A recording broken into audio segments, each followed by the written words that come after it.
So మన next topic వచ్చేసి time and place for the performance. ఓకేనమ్మా? So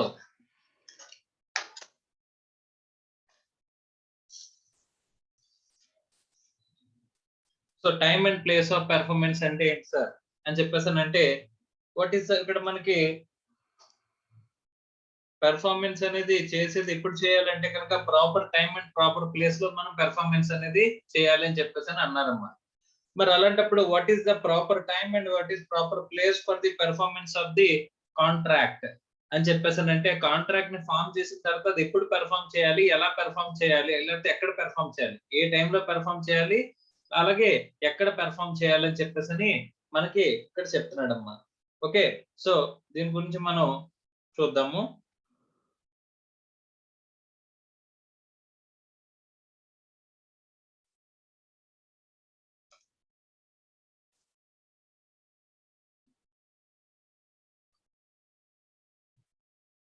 so time and place of performance. So first ఇక్కడ 46 నుంచి 49, 50 sections వరకు మనకు ఉంటాయమ్మా. సో ఫస్ట్ సెక్షన్ 46 లో ఏం చెప్పారు అనేది మనం చూద్దాం. ఈచ్ సెక్షన్ వైజ్ గా మనం వెళ్దాం. Okay right. సో ఫస్ట్ నేను ఎవరిని అడిగితే వాళ్ళు కొంచెం చదవండి అమ్మా. ఒక్కొక్క సెక్షన్ ఒక్కొక్కరు చదివిస్తానమ్మా.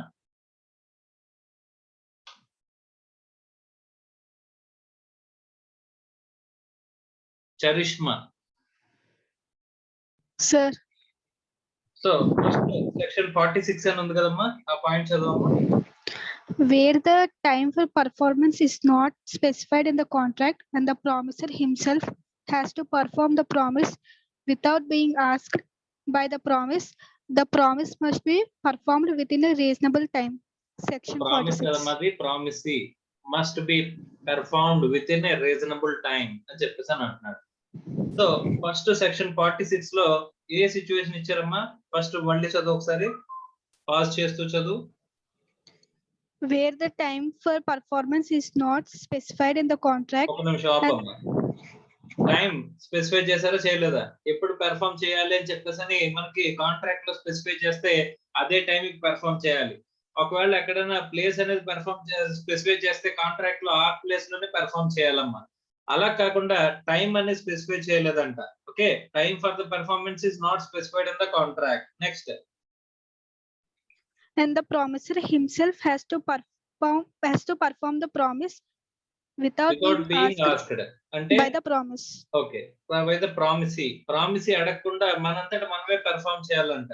Okay, without being asked.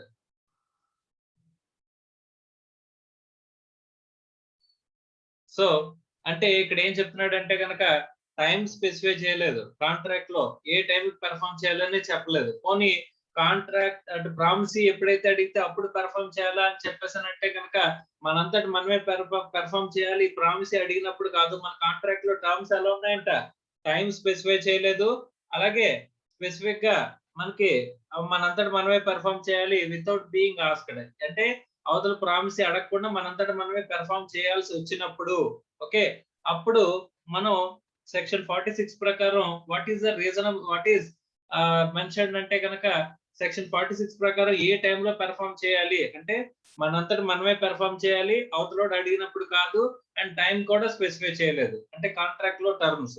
అర్థమైందా? Yes sir. సో అంటే టైం చెప్పలా, ఈ టైం చేయాలని చెప్పేసి అని చెప్పలేదు నువ్వు. అలాగే నువ్వేం చెప్పావంటే నేను అడిగినప్పుడు చెయ్యాలని కూడా చెప్పలేదు. అలాంటప్పుడు నా అంతటి నేనే చేయాలి అన్నప్పుడు ఏ టైంకి చెయ్యాలి అని చెప్పేసానంటే it is mention that reasonable time. ఏంటన్నమ్మా? రీజనబుల్ టైం కి మనం పెర్ఫార్మ్ చేయాలి అని చెప్పేసి అంటున్నాడు. ఇప్పుడు ఎగ్జాంపుల్ కి వాట్ ఈస్ రీజనబుల్ టైం అంటే, రీజనబుల్ టైం అనేది ఏమవుతుందంట, కేస్ టు కేస్ బేసిస్ లో అది మారిపోతుందంటమ్మా. So case to case basis లో మారిపోవడం అంటే ఏంటి సార్? ఇప్పుడు పెరిషబుల్ గూడ్స్ ఉన్నాయనుకోమ్మా. సో పెరిషబుల్ గూడ్స్, ఇప్పుడు నువ్వు నా దగ్గర నుంచి టమాటాలు కొనడానికి అగ్రిమెంట్ లో కాంట్రాక్ట్ లోకి వచ్చావమ్మా. అలాంటప్పుడు టమాటాలని నేను ఎప్పుడు సప్లై చేయాలమ్మా? ఇవాళ కాంట్రాక్ట్ లోకి ఎంటర్ అయితే 10 రోజుల తర్వాత సప్లై చేయవచ్చా? అంటే ఇవాళ పెర్ఫార్మెన్స్ చేయాల్సి వస్తే ఏ టైంకి పెర్ఫార్మ్ చేయాలంటే 10 రోజుల తర్వాత పెర్ఫార్మ్ చేయొచ్చా? అదే ఫుల్ టమాటాలు ఏమైపోతాయి మా పెరిషబుల్ ఐటమ్స్ కదా, పాడైపోతాయి. సో కాబట్టి sir. With in reasonable time అంటే మాక్సిమం 1 డే, అంతే కదమ్మా. Yes, sir. సో అలాగా మనకి అక్కడ కాంట్రాక్ట్ ని ఎప్పుడు పెర్ఫార్మ్ చేయాలనే దానికి రీజనబుల్ టైం అనేది will play major role, where time is not specified and we have to perform without being asked. మనంతటా మనమే పెర్ఫార్మ్ చేయాలి, అవతలోడు అడిగినప్పుడు కాదు అనుకుంటే కనుక అప్పుడు మనం ఎప్పుడు పెర్ఫార్మ్ చేయాలని చెప్తున్నారు మా సెక్షన్ 46 ప్రకారం రీజనబుల్ టైం లోపు పెర్ఫార్మ్ చేయాలని చెప్పేసి అని చెప్పారు. Okay Yes, sir. Right, off చేసామ్మా. Hema Santoshi. Sir. Right. So first section 46 లో చెప్పిన సిచ్యువేషన్ అర్థమైందమ్మా. Yes, sir. Next section 47. Where the day of performance is specified in the contract ఒకసారి ఆగండి. and the సెక్షన్ 47 లో ఏం చెప్తున్నారు, డే స్పెసిఫై చేశారంట. ఏ డే నాడు మనం చేయాలనేది డే స్పెసిఫై చేశారంట. Okay, promiser himself has to perform the promise without being asked. Okay అంటే అవతలోడు అడిగినప్పుడు కాకుండా మనం వితౌట్ బీయింగ్ ఆస్క్డ్, అవతలోడు అడగకుండానే మనం పెర్ఫార్మ్ చేయాలి. అర్థమైందమ్మా. Okay, without being asked. Next The promise may be performed at any time during the usual hours of business on the specified day.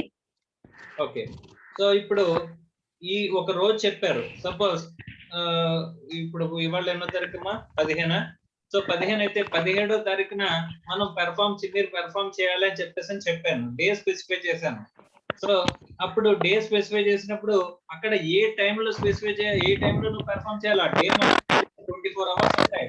24 hours లో ఏ టైంలో నువ్వు నాకు పెర్ఫార్మ్ చేయాలని చెప్పానా, కొన్ని నేను ఎల్లుండి ఫోన్ చేస్తాను, నువ్వు నాకు ఎప్పుడు ఎక్కడ ఏ టైంకి ఇవ్వాలనేది నేను ఫోన్ చేస్తాను అని అన్నాను. అంటే బీయింగ్ ఆస్క్డ్, నేను అడిగితే కనుక అడిగినట్టు చేయాలి. ఓకే, అలా కూడా చెప్పలేదు అనుకుంటే కనుక ఎప్పుడు పెర్ఫార్మ్ చేయాలి అనేది అంటే ఏం చెప్తున్నారు మా next, usual of business on the specified day అని చెప్పేసి చెప్పారమ్మా. అంటే యూజువల్ బిజినెస్ అవర్స్. అర్థమవుతుందమ్మా, యూజువల్ బిజినెస్ అవర్స్ అంటే ఏంటి అంటే ఇందాక రీజనబుల్ టైం స్పెసిఫై చేసుకోకపోతే రీజనబుల్ టైం అనుకున్నాం. అంటే రీజనబుల్ టైం అంటే కేస్ టు కేస్ బేసిస్ లో మారిపోతుందని, కానీ ఇక్కడ బిజినెస్ అవర్స్ అంటున్నాడు. What is business hours? Normal గా 9 to 6 is the business hours అమ్మా. Okay, Okay, sir. Next. But the promise should be performed at the place where it was required to be performed. So ఈ place అనేది వచ్చేసరికి ఎక్కడ perform చేయాలంట, ఎక్కడైతే specify చేసుకున్నామో ఆ స్పెసిఫై చేసిన ప్లేస్ లో. ఓకే, మనం స్పెసిఫై చేసావు ప్లేస్ ని, డే స్పెసిఫై చేసావు, ప్లేస్ స్పెసిఫై చేసావు. నేను అడగకుండా నేను స్పెసిఫిక్ గా అడిగితే కానీ పెర్ఫార్మ్ చేయకూడదు అని చెప్పేసి నువ్వేం చెప్పలేదు. అలాగంటప్పుడు నా అంతటి నేనుగా తీసుకెళ్లి పెర్ఫార్మెన్స్ అనేది ఇవ్వాలి. అలాంటప్పుడు ఏం చేయాలంటే మా యూజువల్ బిజినెస్ అవర్స్ లో నేను తీసుకొచ్చి పెర్ఫార్మెన్స్ అనేది ఇవ్వాల్సిన అవసరం ఉంటుంది అని చెప్పేసి చెప్తున్నాడమ్మా. అర్థమైందా? Okay, sir. Yes, sir. Right, off చేశాను. హేమంత్ కే. మా Hemanth K. Sir. So next section 48 చదవమ్మా. సెక్షన్ 47 అర్థమైందమ్మా? సార్. ఓకే, సెక్షన్ 48 చదవమ్మా. Situation. Sir, where the day for the performance is specified in the contract. ఒక నిమిషం ఆగు. సెక్షన్ 48 డే స్పెసిఫై చేశారా? Yes, sir. Right, yes, day specify చేశారు. Next. In the contract and the promiser has the to perform it only on being asked. Yes, sir. On being asked. By the promise, then the sir na dantlo alage undi sir. Okay, parలేదు. Must first మీ దాంట్లో అలా ఉంటే మార్చుకో చెప్పేది. Okay. Okay, sir. Must first apply to the promiser for the performance of the promise. Such demand for performance should be made at a proper time and place and within the usual hours of business. The term proper time and place is a question of fact in each particular case. Okay, so ఇక్కడ ఏమంటున్నాడు అని చెప్పేసానంటే కనుక day specify చేశాడంట. అంటే 17 June 2021న నువ్వు నాకు perform చేయాలి, నేను నీకు కార్ అమ్ముతున్నానని చెప్పేసి అన్నప్పుడు నేను కార్ ని తీసుకొచ్చి 17వ తారీఖు జూన్ 2021న నువ్వు నాకు ఇవ్వాలి అని చెప్పేసి నువ్వు డే స్పెసిఫై చేసావు. అప్పుడు కూడా ఏం చెప్పావంటే నేను 17వ తారీఖున నీకు ఇంటిమేట్ చేస్తాను, ఏ టైంకి నువ్వు తీసుకొచ్చి ఇవ్వాలి, ఏ ప్లేస్ కి నువ్వు తీసుకొచ్చి ఇవ్వాలి అని చెప్పేసి నేను చెప్తాను అని చెప్పేసి నువ్వు చెప్పావమ్మా. సో అలా చెప్పినప్పుడు ఇప్పుడు నీ మీద బాధ్యత ఏముంటదంటే ఏ టైంలో అడగాలి అంటే జనరల్ గా ఏమంటున్నాడమ్మా, యూజువల్ అవర్స్ ఆఫ్ బిజినెస్ లో అడగాలి. అది కూడా ఫస్ట్ నువ్వు నాకు కాల్ చేసి లేకపోతే ఇంటిమేట్ చేసి ఏం చెప్పాలి, సార్ ఎక్కడ పెర్ఫామ్ చేయమంటారు చెప్పి మీకు ఓకేనా కాదా అని చెప్పేసి కన్ఫర్మ్ చేసుకుని, అంటే మ్యూచువల్లీ అగ్రీడ్ ప్లేస్ అని చెప్పేసి అంటున్నాడమ్మా. సో ఇక్కడ ఏమంటున్నాడంటే it is mutually agreed on mutual acceptance అని కూడా అనొచ్చు. సో పెర్ఫార్మెన్స్ అనేది ఎక్కడ జరగాలి, ఏ టైంకి జరగాలి అనేది ఇక్కడ మనకి ఏం చెప్తున్నాడమ్మా, ఆన్ మ్యూచువల్ యాక్సెప్టెన్స్, ఇద్దరు ఒప్పుకున్న చోట జరగాలి అని చెప్పేసి చెప్తున్నాడమ్మా. Is it clear or not? Sir మీది స్క్రీన్ స్ట్రక్ అయిపోయింది సార్. స్క్రీన్ స్ట్రక్ అయిందమ్మా. Yes sir. ఇప్పుడు కనిపిస్తుందా? ఎస్ సార్, ఇప్పుడు వచ్చింది సార్. Okay, right. అర్థమైందమ్మా ఇప్పుడు నేను చెప్పింది?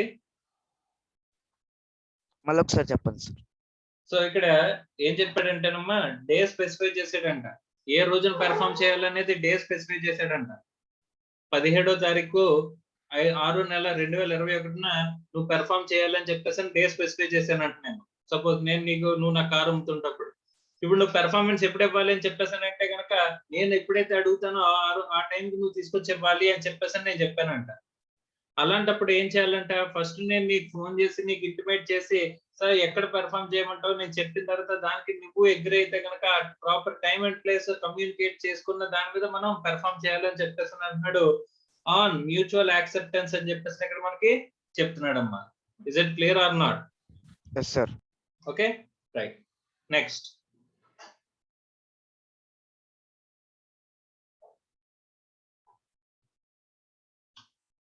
మా జే అఖిలాదిత్య.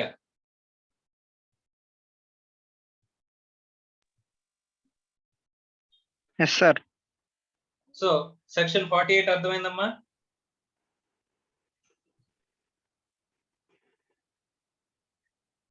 మా సెక్షన్ 48 అర్థమైందా?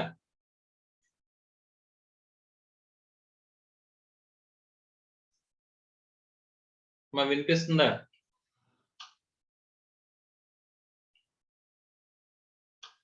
అఖిలాదిత్య.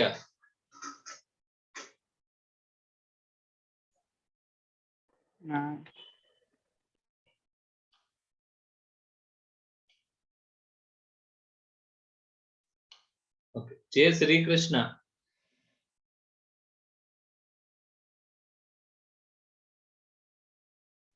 Yes sir. అర్థమైందమ్మా సెక్షన్ 48 గురించి? Yes, sir. నెక్స్ట్ సెక్షన్ 49 చదవమ్మా. When the place for performance is not specified in the contract,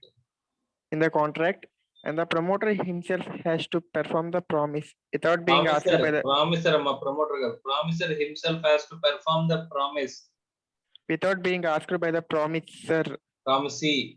promisee, then the promiser must first apply to the promisee to appoint a reasonable place for the performance of the promisee. And thereafter he should perform the promisee at the place appointed by the promisee. Okay, so ఇక్కడ day specify చేసి on being asked అంటే ఇక్కడ ఏమంటున్నారు, mutually acceptance అంటే ఏ టైంకి అని చెప్పేసి అంటే జనరల్ గా వీడు కూడా యూజువల్ అవర్స్ ఆఫ్ బిజినెస్ లోనే వీడు అడగాలి. యూజువల్ బిజినెస్ అవర్స్ లోనే వీడు అడగాలమ్మా. ఓకే, సో ఎప్పుడు పెర్ఫామ్ చేయాలని చెప్పేసి. సెక్షన్ 49 లో ఏం చెప్తున్నారు అని చెప్పేసి అంటే గనక ప్లేస్ అనేది నాట్ స్పెసిఫైడ్. అమ్మ ప్లేస్ స్పెసిఫై చేశారమ్మా? లేదు కదమ్మా. సో ఫస్ట్ లో చెప్పాడు చెవాడు, where the place for the performance is not specified in the contract. Place అనేది స్పెసిఫై చేయలేదు అండ్ అవతల వాడు వితౌట్ బీయింగ్ ఆస్క్డ్, అంటే వాడు అవతల అడగకుండానే మనం పెర్ఫామ్ చేయాలి without being asked. So promisee అనేవాడు అడగకుండానే మనం పెర్ఫామ్ చేయాల్సిన ప్లేసెస్ లో ఇక్కడ ప్లేస్ అనేది స్పెసిఫై చేయలేదు, అవతలోడు అడగకుండా మనంతటి మనమే పెర్ఫామ్ చేయాలి అని చెప్పేసి అనుకుంటే ఇక్కడ కూడా ఏమంటున్నాడమ్మా, so promisee first apply to the promisee to appoint a reasonable place. Reasonable place అనేది మీరు చెప్పండి, ఆ ప్లేస్ కి నేను తీసుకొస్తానని చెప్పేసి మనం ఏం చేయాలంటమ్మా, మనం స్పెసిఫై చేయాలి, మనం అడగాలంటమ్మా. సో ప్రామిసర్ ఎవడైతే పెర్ఫామ్ చేయాలనుకుంటున్నాడో వాడు ఏం చేయాలి, ఆన్ మ్యూచువల్ యాక్సెప్టెన్స్. సార్ ఇక్కడ ఏ ప్లేస్ లో పెర్ఫామ్ చేయమంటారు అంటే పర్టికులర్ ప్లేస్ చెప్పి ఆ ప్లేస్ లో పెర్ఫామ్ చేయమంటారా ఓ కాదా అని చెప్పేసి మనం అడిగి అక్కడ పెర్ఫామ్ చేయాల్సిన బాధ్యత మన మీద ఉంటుందంట. సో ఇద్దరు యాక్సెప్ట్ అయిన ప్లేస్ ఏదైతే ఉంటుందో ఆ ప్లేస్ లో మనం పెర్ఫామ్ చేయాలంట. మనమే first promissory has to call or promissory has to ask promisee ఇక్కడ ఏం చేయాలి, ఎక్కడ పెర్ఫామ్ చేయమంటారని అడిగి ఆ రీజనబుల్ ప్లేస్ లో మనం పెర్ఫామ్ చేయాలి అని చెప్పేసి అని చెప్తున్నాడమ్మా. అంటే మ్యూచువల్లీ యాక్సెప్టెన్స్, ఇక్కడ కూడా మ్యూచువల్ యాక్సెప్టెన్స్ అనేది అవసరం అవుతుంది. ఓకే, అర్థమైందా?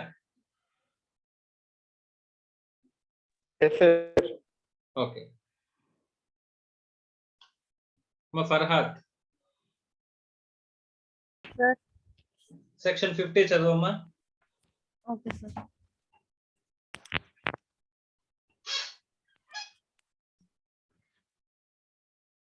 Where the manner అదా సార్?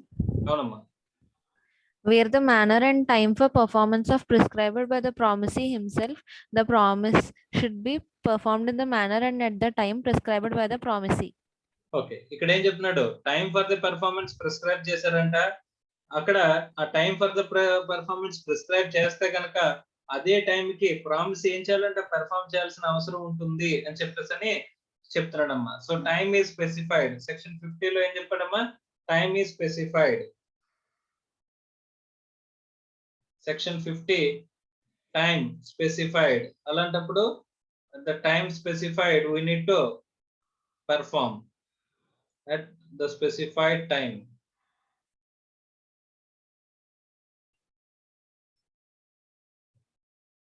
నెక్స్ట్ కూడా చదవమ్మా.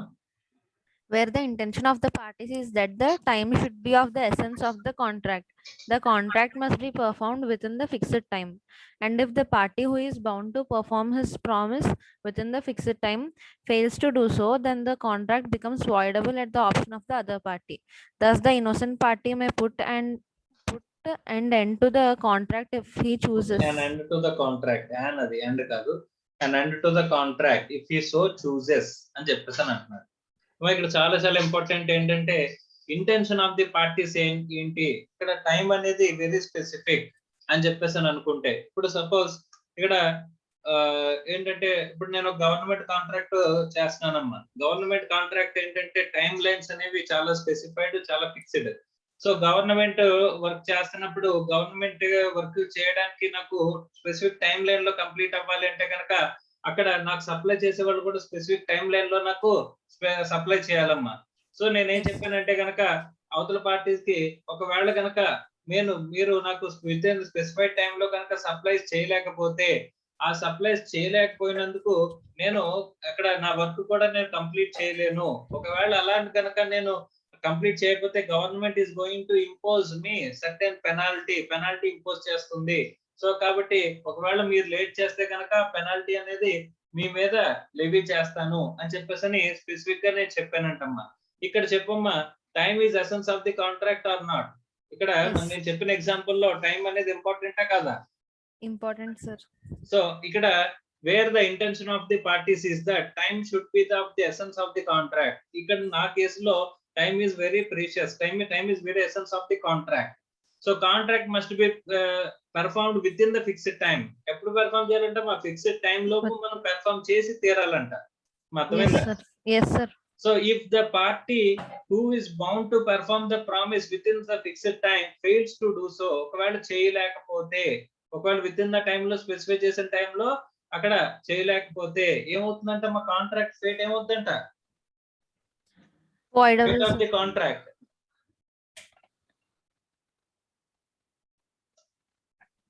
Section 55.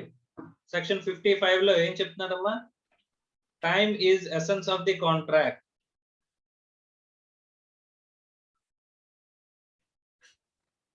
Time is essence of the contract అనుకున్నప్పుడు ఒకవేళ if the party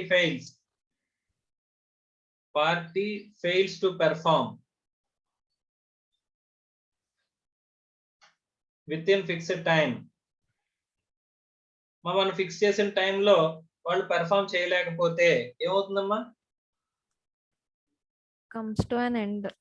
Voidable contract. It is voidable contract అవుతుంది. సో వాయిడబుల్ కాంట్రాక్ట్ అంటే అగ్రీవ్డ్ పార్టీ ఏం చేయొచ్చమ్మా అంటే, ఎవరైతే ఇప్పుడు నువ్వు నాకు మెటీరియల్ సప్లై చేయాలమ్మా, లేట్ గా సప్లై చేసావు, ఇప్పుడు నేను ఏం చేయొచ్చు? I'm the aggrieved party. ఏం చేయొచ్చు? కాంట్రాక్ట్ వాయిడబుల్ అంటే I can do it as void contract చేయొచ్చు, లేదా వ్యాలిడ్ కాంట్రాక్ట్ చేయొచ్చు. ఈ రెండు నా చేతుల్లో ఆప్షన్ లో ఉంటాయమ్మా. అర్థమైందా?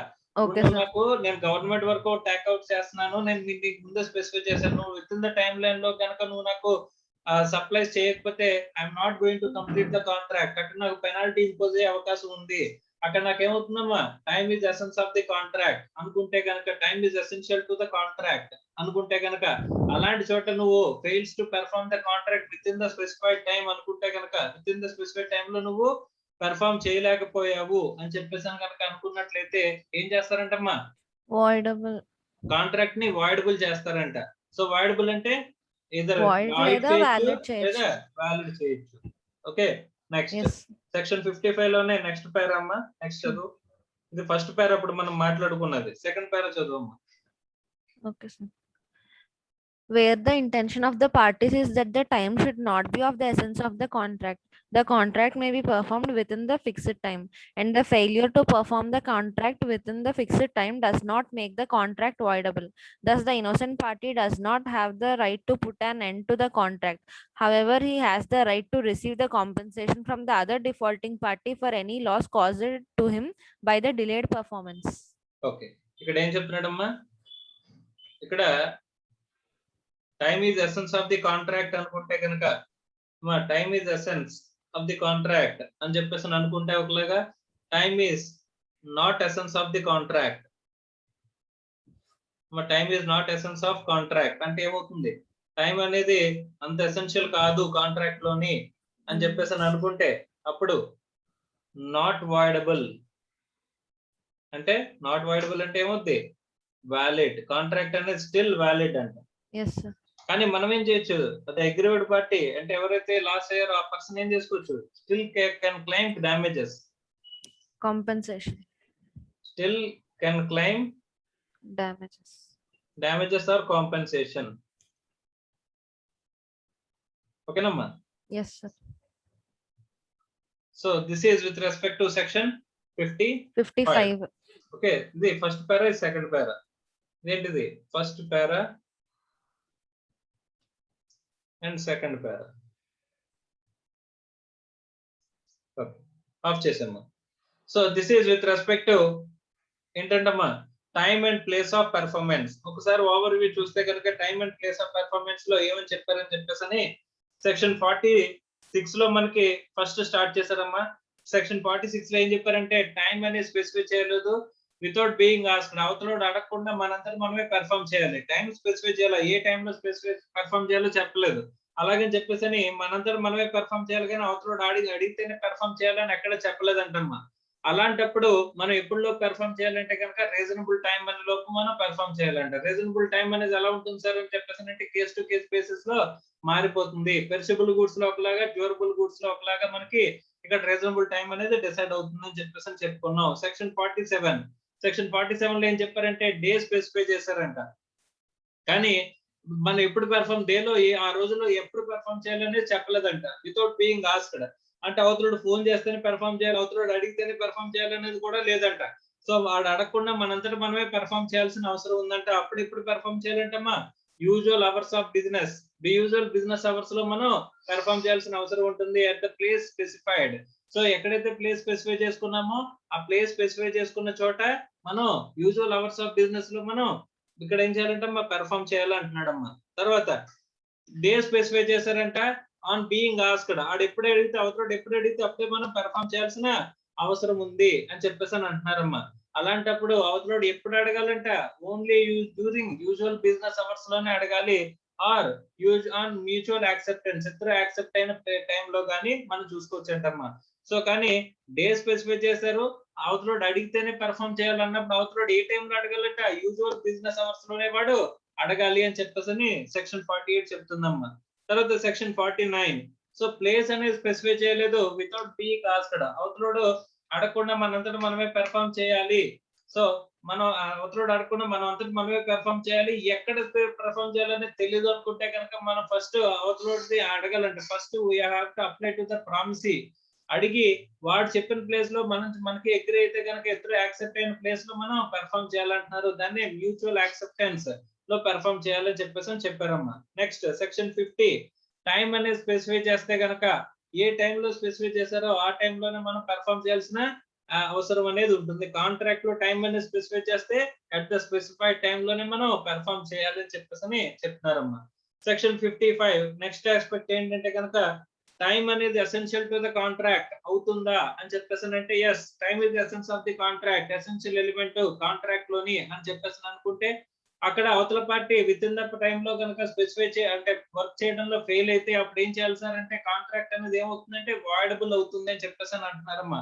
సో కాంట్రాక్ట్ వాయిడబుల్ అంటే ఏంటి? ఇద్దరు వాయిడ్ చేయొచ్చు లేదా వ్యాలిడ్ చేయొచ్చు. ఇది ఫస్ట్ పారా, సెక్షన్ 55 లో ఫస్ట్ పారా అమ్మా. అలా కాకుండా time is not the essence of the contract sir అని చెప్పేసి అన్నారు అనుకోమ్మా, సెకండ్ పారా గురించి మాట్లాడుతున్నాడు సెక్షన్ 55 లో. అలాంటప్పుడు కాంట్రాక్ట్ ఏం వాయిడబుల్ అవ్వదు, స్టిల్ వ్యాలిడ్ అవుతుంది. కానీ ఏం చేయొచ్చు? ఒకవేళ లాస్ అయినా అవుతే అవతల పర్సన్ లాస్ అయితే కనుక లాస్ కి మనం ఏం చేయొచ్చు అంటమ్మా? డ్యామేజెస్ సార్ కాంపన్సేషన్ అనేది మనం క్లెయిమ్ చేయొచ్చు. అంటే టైం విత్ ఇన్ టైం లో స్పెసిఫై చేయడం వల్ల చేయకపోవడం వల్ల మనకి ఏదైనా అవతల పర్సన్ కి ప్రామిసీ కింద లాస్ జరిగితే లాస్ ని కాంపన్సేట్ చేయాల్సిన అవసరం ఎవరికి ఉంటుందంట? ప్రామిసర్ కు ఉంటుంది. అంతేగాని కాంట్రాక్ట్ ఏ వాయిడబుల్ అయిపోదు. కానీ time is essence of the contract అనుకుంటే the contract is voidable the option of the aggrieved party or innocent party. వాడు ఏం చేసుకోవచ్చు? కావాలంటే కాంట్రాక్ట్ క్యాన్సిల్ చేసుకోవచ్చు లేదా కాంట్రాక్ట్ ని వ్యాలిడ్ చేయొచ్చు. అది వాడి ఇష్టం అమ్మా. Okay, so this is with respect to time and place of the performance. Time and place of the performance గురించి ఆస్పెక్ట్ అమ్మా. Okay right.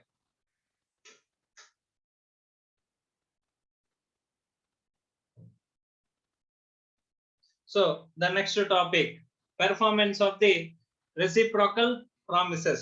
Okay, so performance of the reciprocal promises అంటే ఏంటి సార్? reciprocal promises అంటే ఏంటి? Right, ఒకసారి definition చూద్దాం. ఆ తర్వాత we will move on to the detailed aspect of the reciprocal promises. Section 2F of the Indian Contract Act ఏమని చెప్తుంది? reciprocal promises అంటే promises which form consideration or part of the consideration for each other are called reciprocal promises అంటున్నాడు. promises which form the consideration or part of the consideration for each other are called reciprocal promises. When a contract consists of exchange of the promises, the promises are called reciprocal promises అని చెప్పేసి అంటున్నాడమ్మా. ఒక promise కి ఇంకో promise అనేది consideration కింద ఉంటే కనుక అక్కడ మనకి ఏమంటున్నాడమ్మా? రెసిప్రోకల్ ప్రామిసెస్ అని చెప్పేసి అంటున్నాడు. సో ఇక్కడ ప్రామిస్ టు మ్యారీ అనేది ఒక ఎగ్జాంపుల్ గా చెప్తున్నాడమ్మా. అంటే ఏంటంటే A promise to marry B అనుకుంటే దానికి ఆపోజిట్ గా కన్సిడరేషన్ ఏముంటుంది? B promises to marry.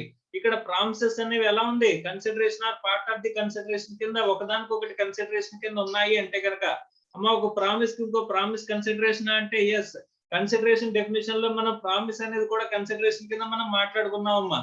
So the act or substance or promise is called consideration అని చెప్పేసి మనం కన్సిడరేషన్ అనే చాప్టర్ లో కన్సిడరేషన్ డెఫినేషన్ లో మనం మాట్లాడుకున్నాం అమ్మా. ఒక ప్రామిస్ కి ఇంకో ప్రామిస్ అనేది కన్సిడరేషన్ అయితే అక్కడ రెసిప్రోకల్ ప్రామిసెస్ అని చెప్పేసి అని మనం మాట్లాడుకోవచ్చు అంట. సార్ అలాంటి రెసిప్రోకల్ ప్రామిసెస్ మనకి ఎన్ని రకాలు ఉన్నాయి అని చెప్పేసి అంటే there are 3 types of kinds of reciprocal promises అంటున్నాడమ్మా. 3 kinds of reciprocal promises అనేవి ఏంటి అనేది ఒకసారి చూద్దాం. Okay right. So first the kinds of reciprocal promises and their performance. First, mutual and concurrent. Okay right. So mutual and concurrent అంటే simultaneous గా జరిగే promises అమ్మా. సో ఇక్కడ ఒక ప్రామిస్ కి కన్సిడరేషన్ అనేది ఇంకొక ప్రామిస్ అది ఎలా ఉంటుందంటే ఇమ్మీడియట్ గా ఉంటుంది అని చెప్పేసి అని అంటున్నాడమ్మా. These promises which are to be performed simultaneously, that is at the same time. Such promises, the promiser is bound to perform his promise unless the promisee is ready and willing to perform his own promise అని చెప్పేసి అని అంటున్నాడమ్మా. So promisee is ready and willing to perform his own promise అని చెప్పేసి అని అంటున్నాడు. అంటే ఇక్కడ ప్రామిసర్ ఎప్పుడు పెర్ఫామ్ చేయాలంట, అవతలోడు రెడీగా, అంటే ఇప్పుడు క్యాష్ సేల్ ఉందనుకోమ్మా, నేను అవతలోడు నాకు గూడ్స్ ఇస్తాడు, నేను క్యాష్ ఇస్తాను. సో ఇమీడియట్ గా రెండు జరిగితే కనుక సైమల్టేనియస్ గా వాళ్ళ ప్రామిసెస్ ని వాళ్ళు పెర్ఫామ్ చేస్తే కనుక, సో ఇమీడియట్ గా వీడు నాకు గూడ్స్ ఇస్తున్నాడు, నేను వాడికి క్యాష్ ఇస్తున్నాను, రెండు సైమల్టేనియస్ గా జరిగితే కనుక అలాంటి ప్రామిసెస్ ని ఏమంటారంటమ్మా మ్యూచువల్ అండ్ కాంకరెంట్ అని చెప్పేసి అని అంటారు. అంటే దాని పెర్ఫార్మెన్స్ అనేది సైమల్టేనియస్ గా జరుగుతున్నట్లయితే, వాళ్ళ పెర్ఫార్మెన్స్ అనేది ఎలా ఉందమ్మా సైమల్టేనియస్ గా జరుగుతున్నట్లయితే, వీడి ప్రామిస్ ఏంటి, I promise to pay for your goods, I promise to give money for goods for your money అని చెప్పేసి, వీడి ప్రామిస్ ఏంటి నేను డబ్బులు పే చేస్తానని, వాడి ప్రామిస్ ఏంటి వాడు నేను నీకు గూడ్స్ ఇస్తాను అని చెప్పేసి, రెండు సైమల్టేనియస్ గా జరుగుతున్నాయి అని చెప్పేసి అనుకుంటే కనుక దాన్ని ఏమంటారమ్మా మ్యూచువల్ అండ్ కాంకరెంట్ అని చెప్పేసి అని అంటారమ్మా. So performances of the reciprocal promises is simultaneous గా ఉన్నాయి అని చెప్పేసి అంటే కనుక అలాంటి రెసిప్రోకల్ ప్రామిసెస్ ని మనం ఏమంటామంటమ్మా mutual and concurrent reciprocal promises అని చెప్పేసి అని చెప్తారంటమ్మా. అది చెప్తుంది ఎవరమ్మా section 51. Okay next conditional and dependent. Conditional and dependent sir ఇక్కడ ఒక ప్రామిస్ అనేది ఏదైతే ఉందో ఆ ప్రామిస్ కి ఆ పెర్ఫార్మెన్స్ అనేది ఎప్పుడు జరగాలి అని చెప్పేసి అంటే అవతల వాడు పెర్ఫార్మ్ చేస్తా, అంటే అవతల వాడి పెర్ఫార్మెన్స్ మీద మన పెర్ఫార్మెన్స్ డిపెండ్ అయి ఉంది అని చెప్పేసి అనుకుంటే కనుక అక్కడ కేసుని ఏమంటారమ్మా కండిషనల్ అండ్ డిపెండెంట్. ఎగ్జాంపుల్ కి నేను మీకు ఒక ప్రామిస్ చేశాను ఏంటంటే కనుక నేను మెటీరియల్ అనేది సప్లై చేస్తాను, మీరు నాకు హౌస్ అనేది కన్స్ట్రక్షన్ అనేది చేసి ఇవ్వాలి. So I promise to provide the material and you promise to build the house with that material. Okay, so అలాంటప్పుడు ఒక పర్సన్ యొక్క ప్రామిస్ యొక్క పెర్ఫార్మెన్స్ అనేది దేని మీద డిపెండ్ అయి ఉందమ్మా అదర్ ప్రామిస్ యొక్క పెర్ఫార్మెన్స్ మీద డిపెండ్ అయి ఉంది. ఇప్పుడు నేను మెటీరియల్ ఇవ్వకుండా మీరు బిల్డింగ్ కట్టలేరు కాబట్టి నేను నా పెర్ఫార్మెన్స్ మీ పెర్ఫార్మెన్స్ అనేది performance of your promise is depended on the performance of my promise అనేది అలా ఉంటే కనుక అలాంటి ప్రామిసెస్ ఏమంటారంటమ్మా కండిషనల్ అండ్ డిపెండెంట్ అని చెప్పేసి అని అంటారంటమ్మా. ఒకసారి చూడండి, these are the promises where the performance of the promise by one party depends on the prior performance of the promise by the other party. So అంటే ఇప్పుడు మీరు పెర్ఫార్మ్ చేయాలంటే ఖచ్చితంగా ముందు నేను ఏం చేయాలి, నేను పెర్ఫార్మ్ చేయాలి.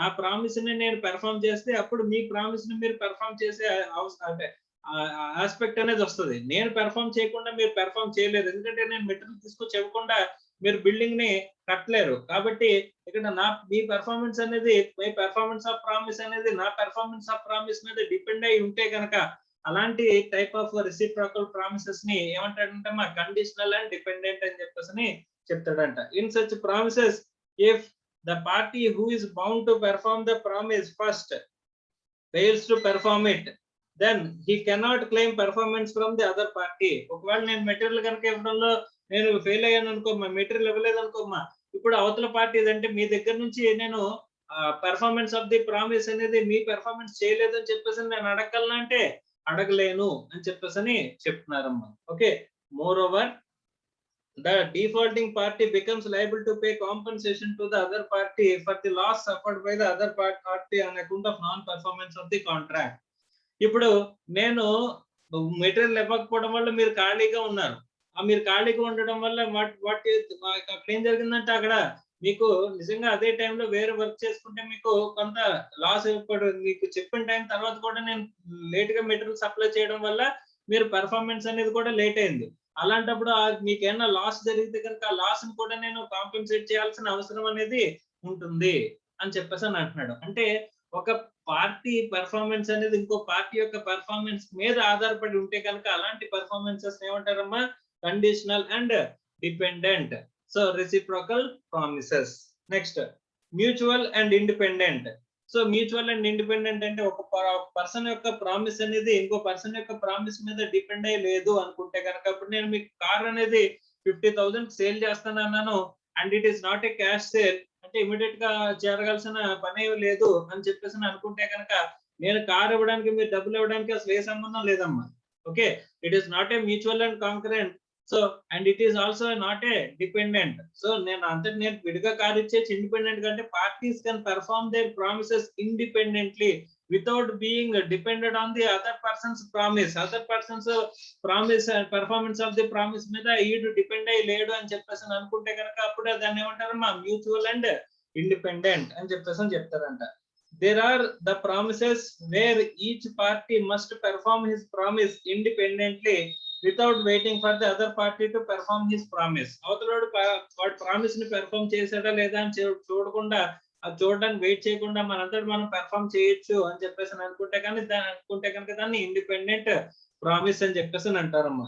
Are without waiting whether or not ఈ other party willing to perform his promise. Other party willing తో ఉన్నాడా లేదా అని చెప్పేసి చూడకుండా మనం అంతటి మనం విడిగా పెర్ఫార్మ్ చేసుకోవచ్చు అని చెప్పేసి అనుకుంటే కనుక అలాంటి ప్రామిస్ ని మ్యూచువల్ అండ్ ఇండిపెండెంట్ ప్రామిసెస్ అని చెప్పేసి అంటారమ్మా.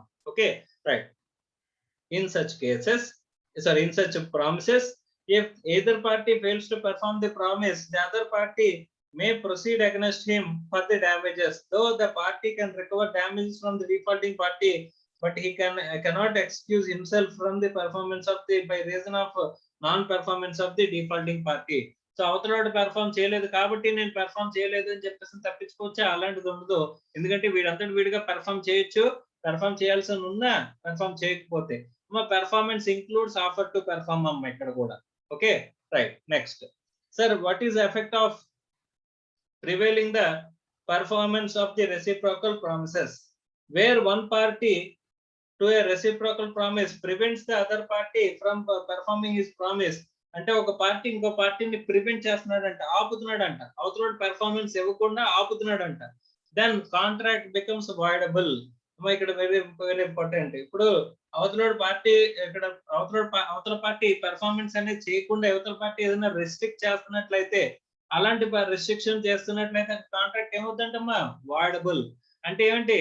అక్కడ ఒక పార్టీ అగ్రీవ్డ్ పార్టీ ఎవరైతే ఉన్నారో వాడు ఏం చేయొచ్చు? He can valid the contract or void the contract, ఏదైనా చేసుకోవచ్చు అంటమ్మా. Okay, and the party so prevented may recover compensation from the other party for the loss suffered for the non performance of the contract. So అతని party దగ్గర నుంచి compensation కూడా claim చేయొచ్చంట, ఎందుకంటే perform చేయనివ్వకుండా ఆపుతున్నాడమ్మా.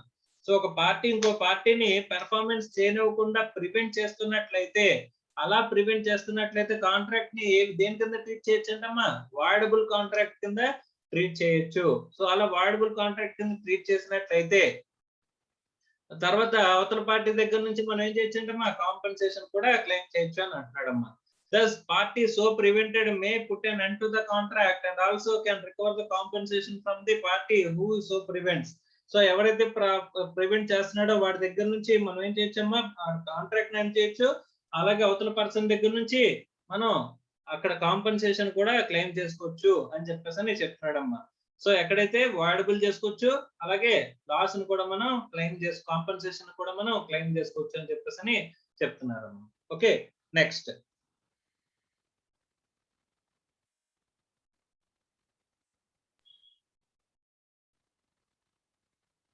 So ఇక్కడతో ఆపుదామమ్మా. Next ఈ topic అనేది ఈ రెండు టాపిక్స్ అనేవి నెక్స్ట్ క్లాస్ లో చూద్దాం. అక్కడతో మనకి ఏంటంటే టోటల్ గా ఈ performance of the contract అనేది రేపటితో కంప్లీట్ అవుతుందమ్మా. Okay, right.